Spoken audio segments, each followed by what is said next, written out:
Hello dear students, हम लोग यहाँ पे significance of battle of Plassey के बारे में डिस्कस करने वाले हैं।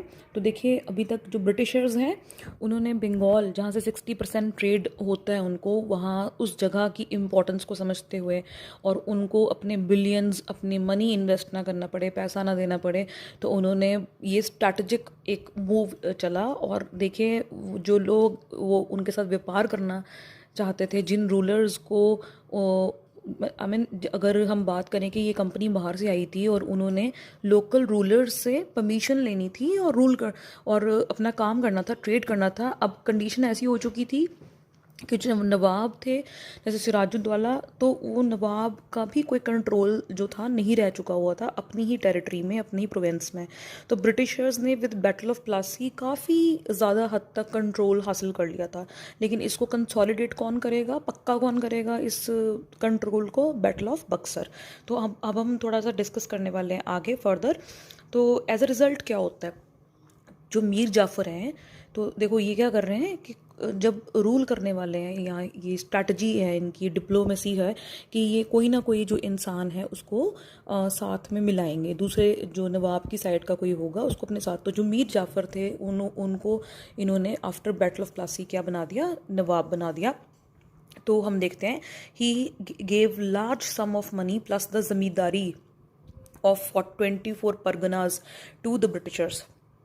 अब आप यहाँ से अंदाज़ा लगाओ कि ब्रिटिशर्स के पास कितनी पावर आ चुकी थी। तो बैटल ऑफ प्लासी की पॉलिटिकल सिग्निफिकेंस ये है कि इस बैटल के बाद में फाउंडेशन रखी गई थी ब्रिटिश इंडिया की, ब्रिटिश एम्पायर की इंडिया में, और it has been rightly regarded as the starting point of British rule in India. ठीक है, तो हम आगे बढ़ते हैं। अब हम देखते हैं कि मीर कासिम कैसे आते हैं सीन में। तो देखो, होता क्या है कि जो मीर जाफ़र हैं वो बहुत इरिटेट हो जाते हैं इंटरफेरेंस की वजह से। किसकी? क्लाइव की इंटरफेरेंस की वजह से। क्योंकि नेचुरली अब वो इंटरफेयर तो करेंगे ही, क्योंकि उन्होंने इस तरह से कंट्रोल किया बंगाल को कि नवाब को, कि वो इंटरफेयर भी करेंगे इस चीज़ पे।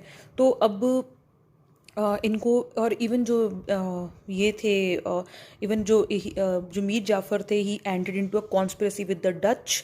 तो बट डच को तो हरा दिया था इंग्लिश फोर्सेस ने बिदारा में नवंबर 1759 में। तो इंग्लिश जो थे, कंपनी थी, और both Mir Jafar, both Nawab and the company, again आपस में इनका फ्रिक्शन जो है शुरू हो जाएगा। अब फ्रिक्शन कैसे शुरू होगा ये हम देखते हैं कि जो मीर जाफ़र हैं वो भी, मतलब मीर जाफ़र को भी, मतलब अपनी पेमेंट्स नहीं करेंगे, और इन इंग्लिश कंपनी का और नवाब का आपस में जो टसल है, फ्रिक्शन स्टार्ट हो जाएगा। तो देखो, ऐसा ही हुआ था पहले सिराजुद्दौला के साथ भी ऐसा ही हुआ। उसके बाद में अब मीर जाफ़र चाहे नवाब बने हैं, चाहे ब्रिटिशर्स की हेल्प की वजह से ही बने, लेकिन उनके साथ भी ऐसा हुआ। तो अब क्या होगा, जो मीर जाफ़र का बेटा है मीरान, उनकी हो जाती है डेथ। तो जब मीर जाफ़र के बेटे की डेथ होगी तो नेचुरली अब ये क्वेश्चन खड़ा हो जाएगा कि नेक्स्ट नवाब कौन बनेगा। तो अब नेक्स्ट नवाब के लिए एक बैटल सी होने लग जाती है। तो जो ब्रिटिशर्स होते थे वो इन्हीं तरह की सिचुएशंस को इवैल्यूएट करते थे कि हम कहाँ से एडवांटेज ले सकते हैं। अब मीर जाफ़र के बाद में जो मीर कासिम थे, उनके दामाद थे, सन इन लॉ थे मीर जाफ़र के, और मीरान का बेटा जो मीर जाफ़र का पोता था। तो पोते के बीच में और सन दामाद के बीच में फिर आ गया वॉर कि भी अब नेक्स्ट नवाब कौन बनेगा। अगेन कंपनी ने इस चीज़ का फ़ायदा उठाया। तो कंपनी जब इस चीज़ का फ़ायदा, बेनिफिट उठा रही है, तो क्या कर रही है, मीर कासिम को अपने साथ मिला रही है और साइन करती है ट्रिटी इन 1760, राइट। तो जब 1760 में ट्रिटी साइन की इन्होंने, तो उसके बाद हम देखते हैं कि इन्होंने म्यूचुअल बेनिफिट्स देखे।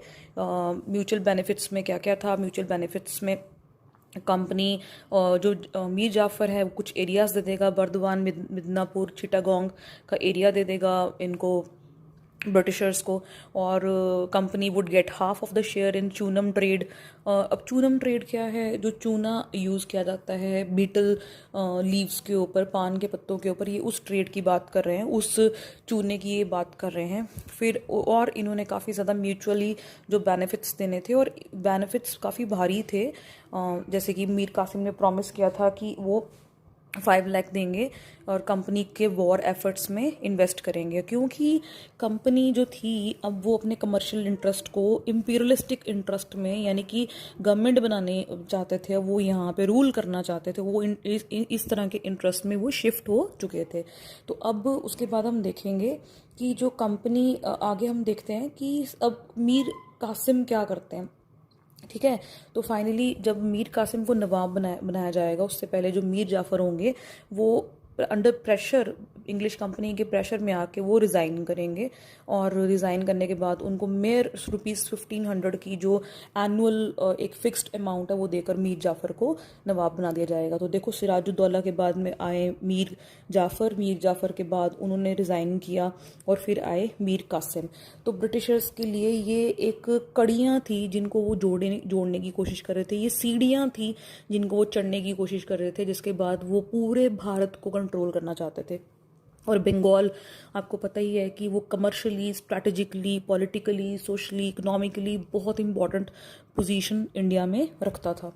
तो steps taken by Mir Kasim. अब मीर कासिम क्या करेंगे, जो नेक्स्ट बैटल होती है वो मीर कासिम एंड अलायंस के बीच में होती है। तो बैटल ऑफ प्लासी हुई थी सिराजुद्दौला और जो ब्रिटिशर्स के बीच में। अब जो नेक्स्ट बैटल होगी वो होगी मीर कासिम के साथ। अब मीर कासिम को तो हेल्प किया है, लेकिन मीर कासिम को कहीं ना कहीं जो ब्रिटिशर्स थे उनके मोटिव्स तो पता ही थे। तो वो क्या करते हैं, वो सबसे पहले हम देखते हैं कि वो यहाँ पे जो मुर्शिदाबाद से अपनी कैपिटल शिफ्ट करेंगे टू मुंगेर इन बिहार। और ये क्यों करेंगे वो, क्योंकि वो कंपनी से एक हेल्दी सेफ डिस्टेंस मेंटेन करना चाहते थे। Right, they wanted a stay safe distance कि थोड़ा सा। और देखो, मीर कासिम पपेट बनना नहीं चाहते थे ब्रिटिशर्स के, तो उन्होंने रीऑर्गेनाइजिंग भी की, ब्यूरोक्रेसी की, और रीमॉडलिंग भी की अपनी आर्मी की। राइट, तो हम नेक्स्ट आगे देखते हैं बैटल ऑफ बक्सर कैसी होगी।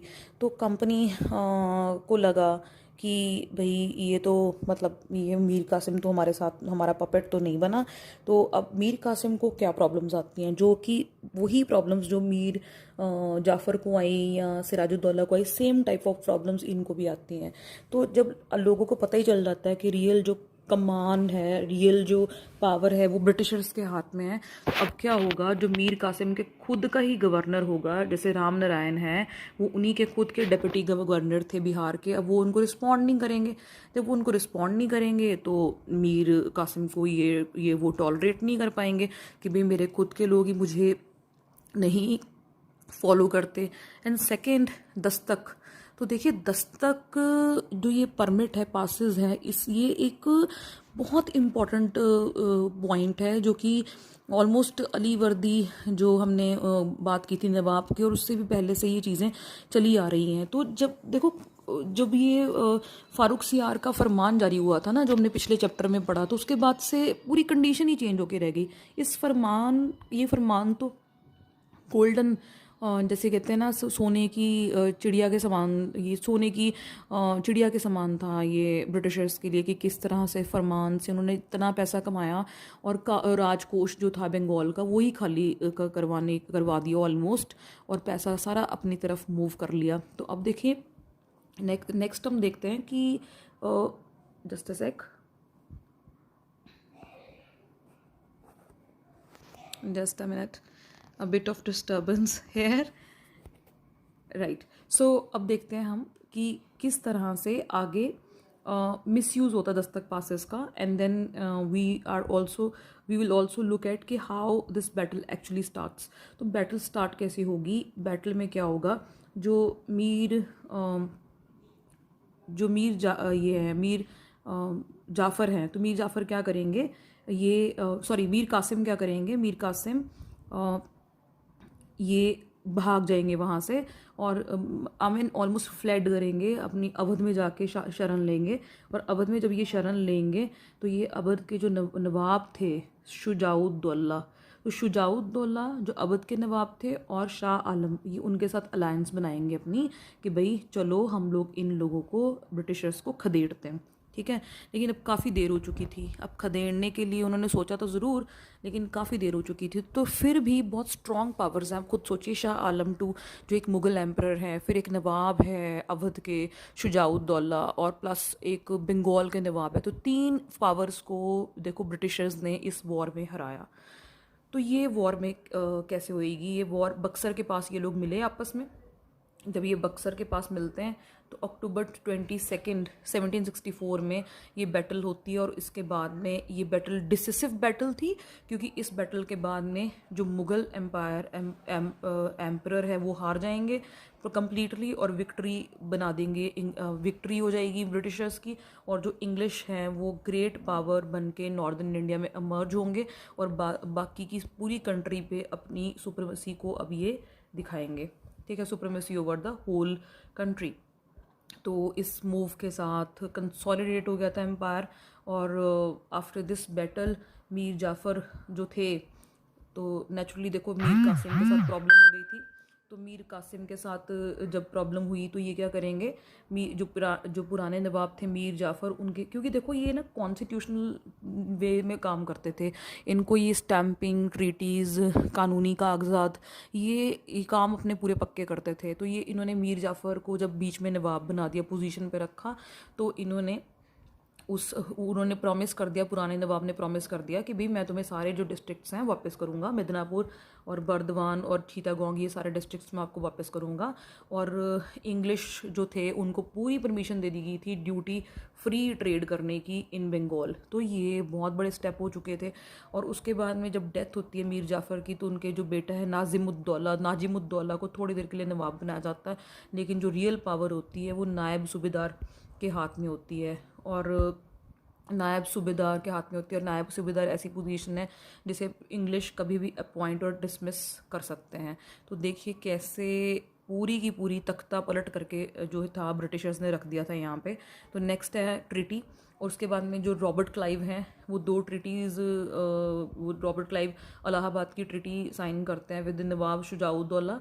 तो उनके साथ वो करते हैं ट्रीटी और बोलते हैं कि भी इलाहाबाद और कारा सरेंडर किया जाएगा to emperor Shah Alam two, ठीक है। एंड उनको 50 लाख देने होंगे कंपनी को, क्योंकि वॉर का जो सारा नुकसान हुआ एंड ऑल। तो और बलवंत सिंह को ज़मींदार ऑफ बनारस बनाया जाएगा, और जिसका पूरा, तो आप देखिए जो नवाब थे अवध के, तो उनको तो बहुत सारा मतलब नुकसान सा झेलना पड़ा इस चीज़ के बाद में। और जब देखो शाह आलम को मिल रहा है थोड़ा सा बेनिफिट, तो वो भी क्या करेंगे कि अग्री टू, उन्होंने अग्री किया कि भाई मैं इलाहाबाद में रहूँगा, क्योंकि वो मुग़ल एम्परर थे।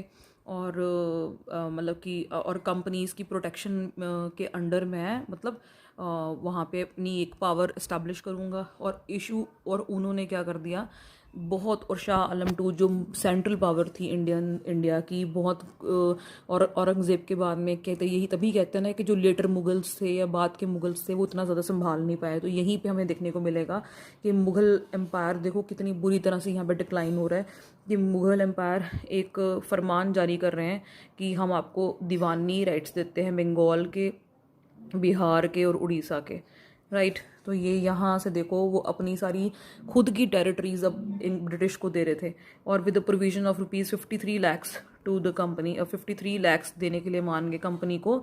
और साथ में निज़ामत फंक्शंस, सो निज़ामत फंक्शंस में मिलिट्री, तो निज़ामत फंक्शन में मिलिट्री, डिफेंस, पुलिस, एडमिनिस्ट्रेशन, ये सब आ रहा था। तो ऑलमोस्ट गवर्नमेंट ही सौंप रहे थे उनको कि भाई आप आइए और कंट्रोल कर लीजिए। तो क्लाइव अवध को अनेक्स नहीं करना चाहते थे, क्योंकि उनको बहुत प्रॉब्लम हो जाती, क्योंकि उस तरफ देखो हमने ये जिक्र किया था ना पिछले चैप्टर्स में कि जब मुग़ल काल का डिक्लाइन हो रहा था, तो दूसरे जो स्टेट्स थे जैसे मराठा थे, है ना, और ये जो सिख हैं, और ये जो कुछ ऐसे किंगडम्स हैं जो कि राइज कर रहे थे। तो यहाँ पे हम देखते हैं कि जो अफ़गान्स हैं और मराठाज इन्वेजन्स का ख़तरा था अवध में।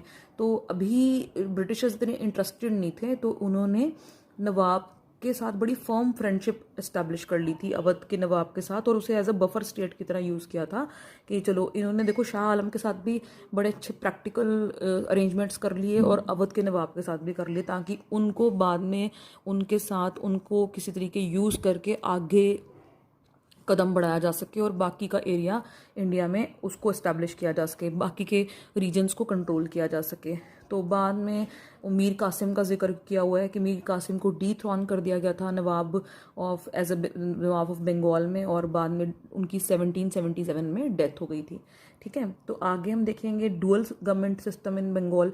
तो ये जो रॉबर्ट क्लाइव थे, इन्होंने डुअल सिस्टम लॉन्च किया था बंगाल में। ये आपने हमेशा याद रखना है क्योंकि यूपीएससी में ऐसे क्वेश्चंस प्रीलिम्स में आ जाते हैं, स्टेट लेवल एग्जाम्स में पूछे जाते हैं। तो इसमें हम देखेंगे इसमें क्या होगा कि जो दीवानी है, रेवेन्यू कलेक्ट करने और निज़ामत है, वो चले जाएंगे किनके पास में, कंपनी के पास में। और कंपनी क्या करेगी, diwani rights as the diwani, the company exercise diwani rights as the diwan and nizamat rights through its right to nominate the deputy subedar. तो कंपनी ने दीवानी फंक्शंस ले लिए थे और जो निज़ामत फंक्शंस थे वो थ्रू सूबेदार होंगे। तो ऑलमोस्ट जो कंट्रोल था वो कंपनी के पास में था। तो ये जो सिस्टम था ये बहुत ज़्यादा फ्लॉफुल था, इसके अंदर काफ़ी फ्लॉज थे क्योंकि ये ज़्यादा अप्रिशिएट नहीं किया गया था सिस्टम। क्योंकि इसमें क्या होता था कि दोनों ही कंपनी और जो लोग थे, मतलब जो सूबेदार था या फिर जो कंपनी थी, दोनों ही ज़्यादा ध्यान नहीं रख पा रहे थे लोगों का, और बहुत डिजास्टर ये प्रूव हो चुका था सिस्टम। क्योंकि neither the company nor the nawab cared for the administration and public welfare. Warren Hastings जो थे, फाइनली उन्होंने ये जो ड्यूअल सिस्टम था इन 1772 ये वेव ऑफ कर दिया था। ठीक है, with this lecture our Bengal the British and the Bengal link is complete. अब हम देखेंगे कि ये मैसूर की तरफ कैसे बढ़ते हैं, और जब ये अब जीत चुके हैं बंगाल को, तो अब इतनी पावर के साथ, इतनी स्ट्रेंथ के साथ जो अंग्रेज़ है उनका नेक्स्ट मूव क्या होगा। So thank you so much.